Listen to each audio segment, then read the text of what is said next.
একটা মানুষের প্রাণ সবচেয়ে মূল্যবান। অনেক মানুষ মারা গেছে ইতিমধ্যেই, দুঃখে সুইসাইড করে, এসআইআর এ।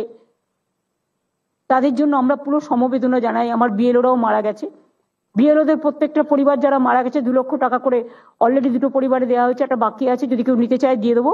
কারণ অনেকে আবার সম্মানের সাথে এটা কেউ নিতেও চায় না, তারা যদি রাজি থাকে। আর যারা অসুস্থ হয়ে হসপিটালে ভর্তি আছে 1 লক্ষ টাকা করে দিয়ে দাও।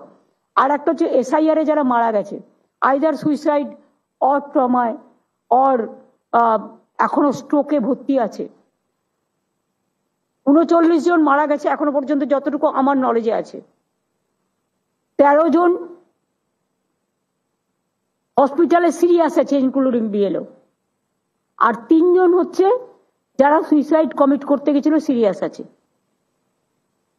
এদের সবাইকে, যারা মারা গেছে 2 লক্ষ টাকা করে, আর যারা আহত আছে 1 লক্ষ টাকা করে তাদের দিয়ে দাও, যাতে তাদের পরিবারগুলো অন্তত ভাবে যে সরকার দুর্দিনে তাদের পাশে আছে। আমরা যখন অ্যাক্সিডেন্টেও থাকি, দুর্যোগেও থাকি, দুরারোগেও থাকি, দুর্ভোগেও থাকি, তখন এটা আমাদের সামাজিক দায়িত্ব। আমি জানি টাকা পয়সা আমরা পাচ্ছি না, আমাদের অনেক অসুবিধা হচ্ছে সংসার চালাতে,